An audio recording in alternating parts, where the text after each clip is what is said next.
Right now on Tech Radio, we are still CrowdStrike. Hi, I'm Artemis. I am a computer-generated AI voice, and you're listening to Tech Radio. Every week online and on air with RT Radio, we bring you the latest in tech from Ireland and across the world. Welcome to episode number 1028. Looking back on the 7 biggest stories of the week, including, of course, CrowdStrike's apology, quarterly results from Alphabet and Tesla, and AI shares are in freefall. From techcentral.ie, this is Tech Radio with Dusty Rhodes and Niall Kitson. I'm Dusty. Joining me as always is our Tech Central Editor-in-Chief, Niall Kitson. So let's start with CrowdStrike. It was quite funny last Friday morning because you were off and you just sent me a little text going, hey, how's everything? I'm on a day off. I don't care. And I emailed you back and I went, yeah, all's quiet except for utter annihilation, the destruction of the entire internet. And you just ignored it. I did, because I'm on holidays. I was like, whatever it is, I don't want to know. And the lesson I'm having is, a here we are. lie-in. The lesson is, here we are a week later and we're all still here. We all survived. We're all still here. I imagine there's like one unfortunate developer really got it in the neck a week ago, because you know how these things work. There's usually one neglected part of a project somewhere that fails and the whole house of cards collapses in on top of it.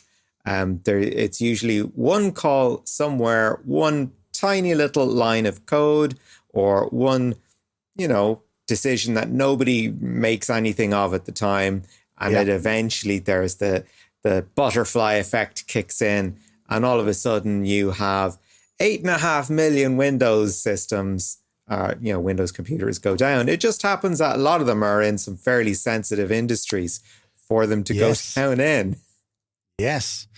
And I think I was looking at don't quote me on this, but I think in the aviation industry, they've got a 24% market share, like just in aviation, which was one that seemed to be hardest hit. So, that is a lot, But I think you are taking umbrage a week later with the explanation and the apology. So tell me about what's the explanation and apology that they've given. In fairness, on one level, CrowdStrike have come out with a statement saying, look, this is what has happened. Here's something from our CEO with, et cetera. We'll do better. And a little bit of technical analysis just to say what happened. So they are being quite transparent in what's happening, in what they've been doing. They're saying, look, we've got our own investigation on. It's going to last about 60 days. In the meantime, this is what we know. And it's probably not going to change from that. Basically, what happens is that CrowdStrike has two kinds of security updates that affect its product. One is kind of an immutable update. It doesn't change. And one is immutable. It's based on heuristics. Heuristics is basically looking at the behavior of things and making a decision. If something looks and acts like a something, it's probably a something. That's heuristics at work. Yeah. So there was a heuristic-based update went out. It had actually been deployed at a low level earlier this year, I think February or March. So it was already sort of a lot of confidence behind it. It didn't go through a human-led testing process. It went through what was called a content validator, which guess what? Didn't validate the content very, very well on this occasion. So you had a buggy update pushed through to millions of systems worldwide, leading to this, global blue screen of death and everything that came with it. So that's as much as we know happened at the moment. That's the very short version. They went into sort of a more technical analysis in their own statement. A couple of interesting side notes from it. The first being that the CEO said, do you know what? We can't say this isn't going to happen again. Sorry. Which I actually, at the time people were going nuts over this. They were saying, how dare you, say your product is probably faulty and all that. Actually, do you know what? When you work in a company with people or faulty systems, or you're not testing your security properly, which is something CrowdStrike came out and said that, okay, look, we're going to get better at testing. We're going to do things like let you roll out updates on your own terms instead of us pushing them to you. Now, things that when you read them sound like, yeah, but why aren't you doing this anyway? You know, I think they are doing these things anyway, but they're just saying that they're going to do them better. Or they're reassuring people that that's what they're going to do, or they're going to give people a feeling that they've got more control in their hand. I mean, look, my take on it is that they are a professional company. They're very big for a reason. They're very good at what they do. And as you say, look, every now and again, all you need, if you've ever coded, you know that you miss one semicolon, boom, it can be disaster. Nothing works because of that. And it just happened. I'm not forgiving them, right? Yeah. But it's just something that happened. It's not like they are a crowd of chancers or anything like that. Like, you know, that's kind of the way I would look at it. Like, no, you know, not chances at all. I mean, for those who hadn't heard of CrowdStrike before, I mean, they serve over half of the Fortune 1000 companies. Yeah. You know, they are absolutely huge. They're one of the companies behind the companies, you know? Yes. And they were worth around 83 billion. I gather their share price has taken a massive hit. I think that it's down around 20%. At the moment. So it's not like there haven't been massive consequences to these things. We'll see what happens at management level. But the other thing that I found to be absolutely hilarious, they tried this kind of make good for, you know, all the developers in all their client companies that had to spend ages rolling back this update or trying to come up with a solution or implementing Microsoft's solution that they came up with themselves. Yeah. And they were like, look, have lunch on us. Here's an Uber Eats voucher for, you know, it was like $10, right? Okay. All right. Yeah. Not even the price of a lunch by today's standards, but certainly around these parts. But do you know what happened? Go on, what happened? Uber Eats saw suspicious activity in the number of vouchers that were being cashed in. So they stopped honoring the vouchers. Oh my God. That was a big call by the I know it sounds like it's only a tenner, all right? But they've got 8.5 million computers that went down, okay? So if they were giving like a tenner for each one of those, that's 85 million. Yeah. Yeah. It's a lot of money. It's just on a different scale. But that is funny, though, that they did offer the tenner and then because of suspicious activity, particularly coming from CrowdStrike. I think the big question, I think you're funny that everybody knows who CrowdStrike are now. I think also even my good lady wife now knows what a blue screen of death is. So that's a good thing. There you go. Learning something every day. You were saying about the stock price. I just had a quick look. It's gone. It was 345 a week ago per share. It's down to 260 now, which is about a third down. Maybe. That's a chunk. Oh. That's a chunk. Yeah, it's a chunk of change, whatever. It'll go down. The big question that everybody's asking at the moment is about insurance, and is insurance going to cover the losses from this? And I've written down on my notes, on my show notes, insurance, and then beside that, ha ha ha ha ha ha. Because when something goes wrong and you've got insurance, what is the first thing the insurance company says? Oh, you're not covered by that. Yeah. I bet that's going to come out. It's so big. It's so big. What insurance company is going to insure? There's no way they would have full insurance for something like that happening. Yeah. Yeah. I mean, I'm sure that would almost come under force majeure or something like that. You know, just something you can't reasonably prepare for, and yet it happens. And yet it does happen, and things happen, and you know we try to and correct things as they happen. The airlines are getting a lot of stick at the moment because, and especially now. I mean, so many people trying to get away from here on holidays and affected by this thing, and no wonder they're angry. But it looks like the airlines will not have to pay, you know, the compensation they have to pay if your flight is delayed more than 3 hours. Yeah. It looks like they won't have to pay that because it's down to extraordinary circumstances that are well outside of the airline's controls. However, I think there is still a case, though, for the airlines to They should be offering meals or drinks, which is not really that much anyway. I think you would still be entitled to a refund of a cancelled flight. And I think what the airlines were doing anyway was that they were trying to redirect people on other planes anyway. Yeah. Yeah. So I think they were kind of doing their things, but you won't get the statutory, whatever, 250 quid or 500 quid, depending on where you're going. Broadcasters, I don't think, will have any claim, or I don't think that they might have a claim, but I don't think they'll get anywhere with it. Sky News was taken off air for hours. I mean, that's phenomenal for a big international news organization to be taken down for hours. Unreal. And in Australia as well as in the UK, but lost advertising revenue for them. They can probably reschedule those ads. It'll work out good.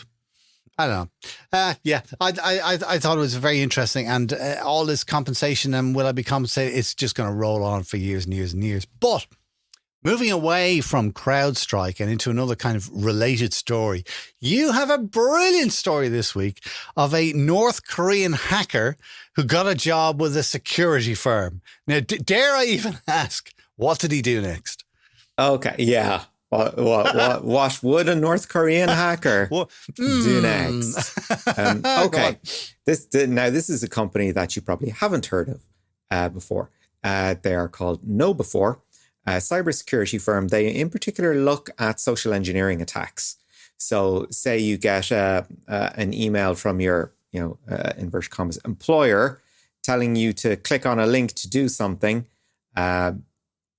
If you actually click on their link, well, KnowBe4 have set up that particular honey trap for you. And guess what? It was all part of a ruse. That's what they do. They want to make people more aware of security, and they get brought in by companies to sort of train and create systems. Now, what happened was that a North Korean hacker bought a false identity. It was actually a real identity from of a US citizen.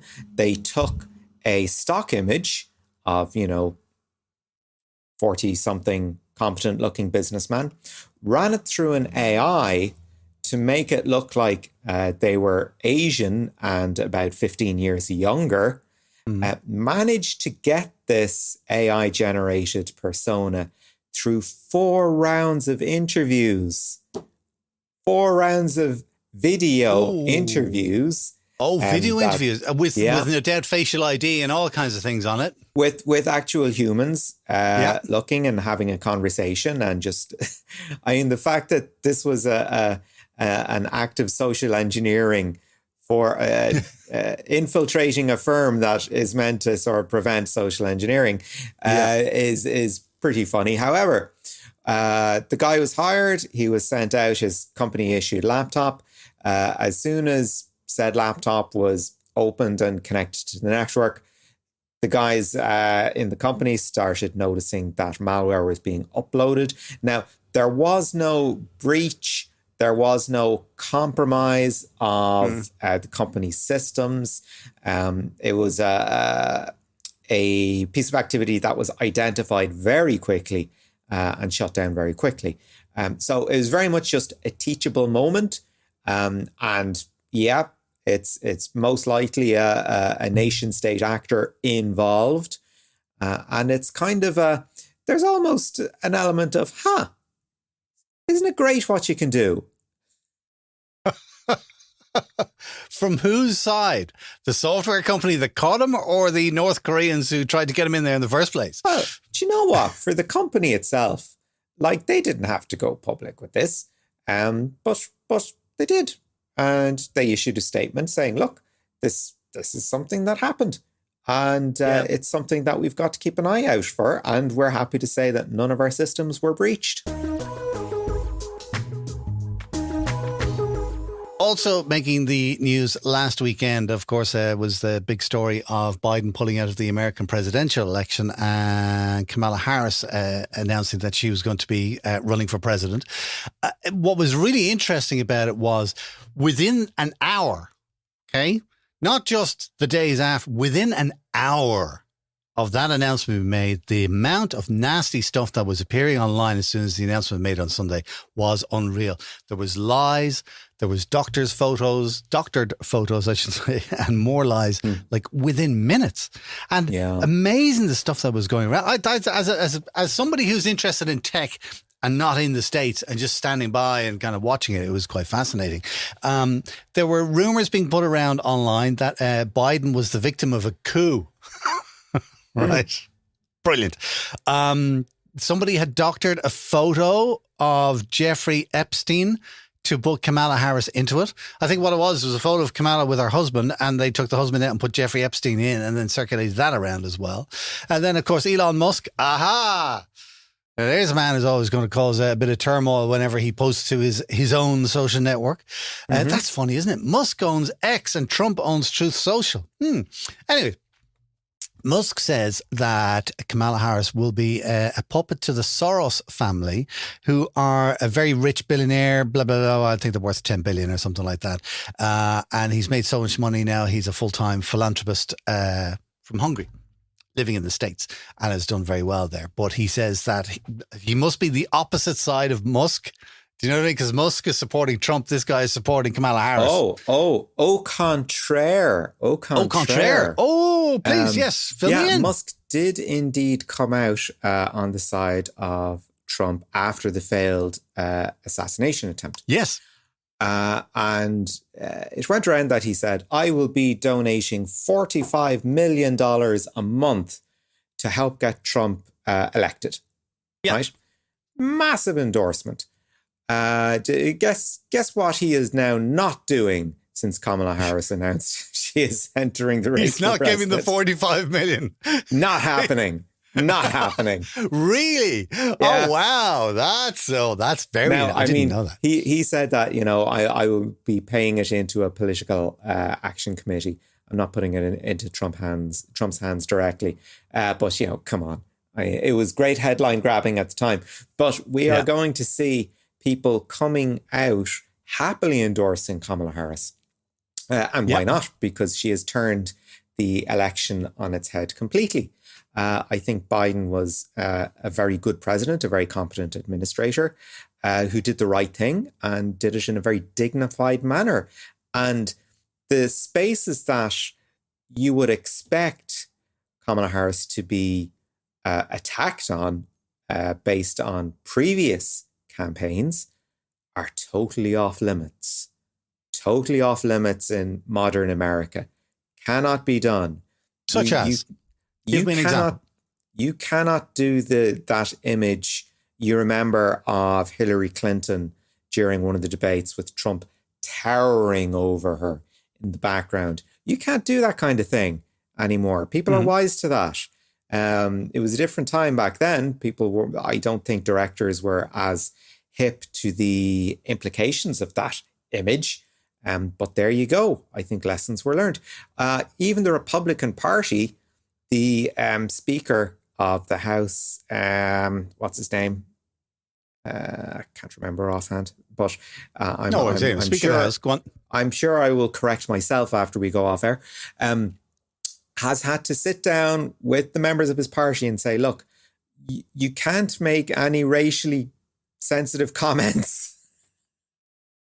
You can't do that. It's like, on what? How does that have to be like a briefing? Why does that need to be said? Yeah. Why does that need to be said? Yeah. Anyway. It is interesting. It's completely changed the whole thing over there. Also interesting. I don't get this, all right? But I thought it was kind of nice. Charlie XCX is a UK rapper stroke singer, okay? And she posted on her social media, I think on Sunday evening, she went, Kamala is brat. Okay. And she did in the same fonts that she used on the cover of her album and used the same backing color, which is on the cover of her album, which is called, funny enough, Brat. So I'm wondering, is Charlie XCX kind of doing this because she's supporting somebody to be the first female president of the States, or whether she's flogging her album Brat. I don't know. But anyway, she did it. And the thing is that a load of people in the States, particularly the younger demos, have kind of gone, oh my God, Charlie XCX is promoting her, blah, blah, blah, blah. And the campaign picked up on this and they changed the X banner, or the banner they use on X, formerly Twitter, and they used the same style green, and they use the same font, and they call it Kamala HQ, just as a little kind of an unofficial nod, which I thought was nice. I thought that was very, very nice. But it was wild. Sunday night, within an hour of her saying, okay, grand, Biden's out, Kamala Harris is in. Peak Metrics, who measure these kind of things online, they said within the first hour, 8% of posts that mentioned Kamala Harris were racialized, and 5% of them were sexualized. Well, at this moment, I would have to give a shout out to Sergei and Svetlana operating in Russia somewhere. They have been working overtime, generating shit posts and memes for the right wingers in the States to work with. This is not easy work, Dusty. This is not easy. They had a content campaign for Biden months in advance, and all of a sudden they are pulling double shifts to try and come up with new and exciting material for the right to post. I don't agree with you there, right? I'm going to have to pull you up on it, all right? Because the chances were good to very good that Biden was going to pull out and Kamala Harris was going to go in, all right? And that's why I think this whole thing that I was saying about how fast it happened, I think that's why it was so fast. That these political people, as you say, with the Republicans or the Russians, whatever happens to be, they had all this stuff waiting there. Do you know what I mean? It's like broadcasters will have biographies and what do you call it when somebody dies? Eulogies. Eulogies. They'd have eulogies. They have obituaries for anybody who's over 60 who is famous and could likely die at any time. That's why when somebody dies, they're able to roll out so quickly with these, all right? So you're planning for that kind of stuff all the time. And I know that an awful lot of that stuff, that guerrilla marketing, if you want to call it that way, was well planned in advance. And as soon as it was made, boom, it happened. It's just fascinating how the world works these days. That's all. Right, let's get into a topic that is very close to Niall's heart. He's only the second person who cares about this more than Donald Trump. Money. Money. I love talking about money. I love talking about when people make money and when they're not making money and when they're not making enough money and when people complain that they're spending too much money. Because it's results season, and we've got two companies in particular just to talk about. We've got Alphabet, which of course is Google's parent company, and we've got Tesla. A company that doesn't really, a bit of a crisis of identity at the moment. We'll get into that later. But second quarter results for Alphabet are out. 14% year-on-year increase in profits. More than 10 billion in quarterly revenue. 1 billion in operating profit for the first time. That's pretty good. Ad revenue of 64.6 billion, up on 58.4 billion, same period last year. So the advertising business is doing pretty damn well. However, and this is where we get into however territory. Point one I'm going to raise is that over the last, over the post-COVID period, Google has been working to reduce its headcount. Right. So it went from 181, nearly 182,000 employees last year down to just under 180,000 this year. So that's a lot of what one would imagine highly paid developers no longer on the payroll. So there's a little bit of a saving made there. So, yes, they're profitable, but hang on, it doesn't mean they're doing things that you would expect an insanely profitable company to do. And the second thing is they are possibly overspending on AI. Analysts were expecting a spend around 12.2 billion. We know Google has been putting an awful lot of effort into Bard, now Gemini, to get it into everybody's hands, to get everybody used to getting everybody using it. They have actually spent 13.2 billion. Now, what's 1 billion between friends when you're looking at cutting edge technology? I think it raises the question of hang on, is Google overspending? Are we getting an actual return on this spend? And you would have to say not just yet. It's still in the blue sky area of things. AI is not an incredibly reliable technology beyond, everyday things like, okay, it's time to order your day, or here's a transcription, that sort of thing. And even then, like the accuracy isn't quite there yet. But we're on the road. But is it worth spending an additional billion? Possibly, but I just thought it was interesting. That question can't be answered for another 3, 4, maybe 5 years. Because you spend 13 billion now and it turns out to be an amazing success and you're sitting on 100 billion as a result in 5 years. Yay! That was worth spending on. Yeah. But if it fails, well, then no, What about Tesla? They had results as well. Yeah, Tesla. Now, the interesting thing about Tesla is that it has gone from being an electric vehicle company to one with its hands in various other kind of areas, robotics being one of them. And apparently now it's an AI company. So Tesla really has not had a fantastic quarter. And I'll drill into why the other stuff is important in a little bit later. Its revenue from cars was down 7% from this time last year to 19.9 billion.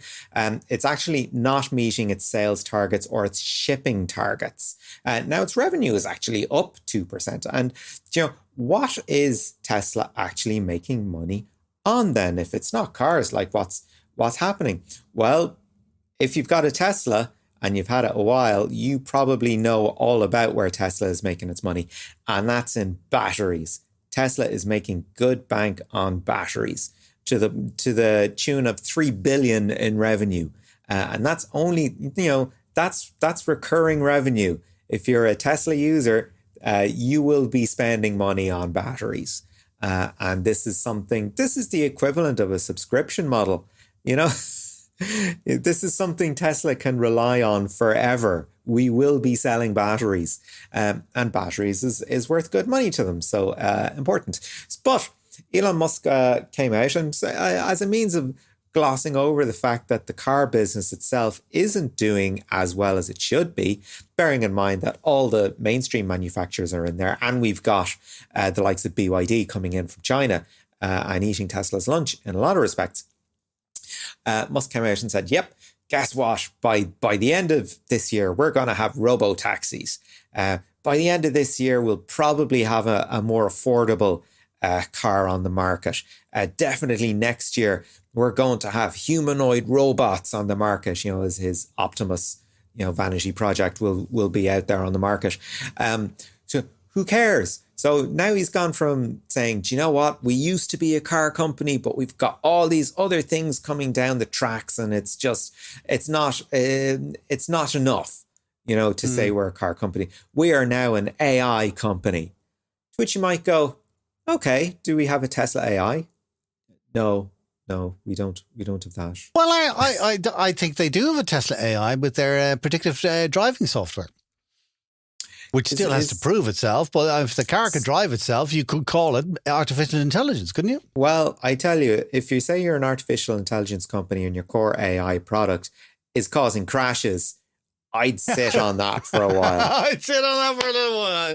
It's kind of interesting that you say, though, that, kind of Tesla doing okay, Google have been doing really well. A lot of other people have not necessarily been doing so well. NVIDIA is down on the stock market this week. Microsoft down, Apple, Tesla, as you say, are kind of all down. And overall, the NASDAQ, which is kind of like a basket, if you like, of all the biggest names in the tech sector, is down 3% overall, if you want to take an average, all right?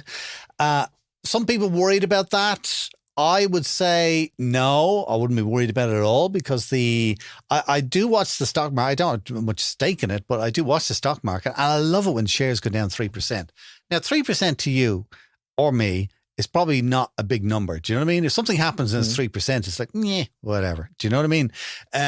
But when you're reading the stock market websites and the blogs and stuff like that, they will go, NASDAQ collapses 3%. It's dead. It's all over. Everybody's getting out of the game. It's kind of 3%, dude. Relax. All right. What happens then the next day is it goes up 4%. Do you know what I mean? So it kind of works that way. And I think, like, you know, I'm not worried about the share price of these places if I was an investor, because AI has had a really big run lately. I mean, ever since OpenAI came out and released ChatGPT, the world has just gone AI bananas, and it's a bubble. There's no doubt about it. It's a bubble. And NVIDIA and stuff like that are really riding hard on that at the moment. So I think we're having a little bit of the bubble effect there. And then, of course, the elections in the States, there's a little bit of uncertainty in the air, and then stock market hates uncertainty. So I would say, if you are the kind of person who likes to put a little bit of money into the stock market and you're hearing that the NASDAQ and the tech companies are down 3%, okay, that means that now is the time to take out your wallet and buy those shares. Very famous expression. I don't know if you've ever heard it. Buy when others are greedy and sell when others are. Sorry, buy when people are fearful and buy and sell when other people are greedy. That's it. So when it's riding high and everybody's going, I must buy, that's when you sell your stuff. And then when everybody's going, oh no, the world's going to end, that's when you sweep in and pick up the bargains. One or two stories to wrap up on this week. Niall, you've been hearing sniffles of rumors from Apple about what they're going to do next with the iPhone. Yeah, get ready to hear an awful lot of the codename V76, because this is most likely the codename for Apple's folding version of the iPhone, which we're most likely not going to see until 2026. But as we've seen from Samsung over here, Huawei over in China, the market for foldables is there. People are interested in them. They'll get foldable phones. They'll buy clamshells. It's a growth area in the market. I think it was up nearly 50% last year globally. So Apple want to get in on that. And how do we know they want to get in? Well, guess what? They're scouting. They're scouting in China. They're scouting in the Far East for places that will make screens. And I gather there have been discussions with Samsung. I mean, if you want to talk about displays, I suppose you got to talk to Samsung at some point. To make a short story even shorter, yeah, it looks like we're going to be seeing a folding iPhone fairly soon. The question is pricing. Is it going to go up against the Samsung Fold? In which case, do you want to spend €1,100 on a slightly funkier iPhone? Well, you'll be spending more than €1,100 on a funky. It's Apple, for goodness sake. It'll be 200 quid more than what the competition is. We'll wait and see. And we'll love it. Last story for today. Meta have been talking about AI because they've released Llama. Oh, this is sexy. Llama 3.1405B is their latest large language resource at the moment. They say it's as good as ChatGPT 4. What's really interesting is that they're putting it out in the world as open source. Right, because they want to show they're cool. Zuckerberg had an interesting take on it, right? He said open source is necessary for a positive AI future. And I get what he's saying, because I like open source stuff because it means the code is there for everybody to inspect. If there's anything dodgy in it, you can be darn sure somebody's going to find it. All right. So I like open source from that sense. I also kind of like the fact, and I know this is not true, but I like the fact that Zuckerberg is kind of going, I own one of the biggest companies in the world. I have more money than I will ever need. So I've developed this AI. I shall give it to the world for free. I don't think that's what he meant, but anyways, but it is interesting that they are putting it out there. Now I say open source and inverted commas because it's not available in the EU, because as you know, EU is quite strict when it comes to AI, and particularly with Meta and stuff like that. It's available in 22 countries, including the States, but not the EU. You get more details on it at meta.ai. And finally this week, speaking of the EU, I'm delighted to see that they are proceeding with shall I say, conversations, because they've written an official letter now to Meta about their whole thing with Facebook. Do you remember the pay or consent thing? You logged into Facebook one day and it went, all right, do you consent to give your data or do you want to just pay a tenner a month? They're saying that. And one of the things, and I'd said it on this podcast before, whatever about the choice that's been given that, but the fact that out of the blue, even though you knew it was coming, all right, but just you logged in one day and they went, you need to choose now or you can't log in. And I think that's where they messed up with that particular thing anyway, So the EU are pursuing it and we wait and see what happens. So there we go. Right, listen, that's all we have for this week, yeah? Yeah, I'm done. Excellent. Thanks, Niall. This is Tech Radio with Dusty Rhodes and Niall Kitson. We'll wrap it up for there. We had a ton of other stories we could have chatted about there, all online though for you. What have we got lined up, Niall? Yeah, we got a bunch more stuff on techcentral.ie. First of all, we've got an Irish company that's working to make sure we don't see much in the way of greenwashing anymore, because there's some European regulations coming down the line about that. We're looking at how lasers might replace cabling as the future of data center connectivity, and SAP's plan to cut 10,000 jobs. You'll find all of those stories and more online on the website at techcentral.ie. Of course, we're back again next Friday with a brand new show online and on RT Radio 1 Extra. In the meantime, do remember, please, to share our podcast with a friend. Just tell them if they're into tech to look up Tech Radio Ireland on Apple, Spotify or YouTube. Until next time, from myself, Dusty, and from Niall Kitson, thanks for listening. Take care. Remember, you can get the latest Irish tech news with hourly updates, daily newsletters, and more at our website, techcentral.ie. Share the knowledge and invite a friend to listen. Search Apple, Spotify, or YouTube for Tech Radio Ireland, or listen with RTE Radio 1 Extra. Tech Radio is produced by dustpod.io for techcentral.ie. From me, Artemis, live long and prosper.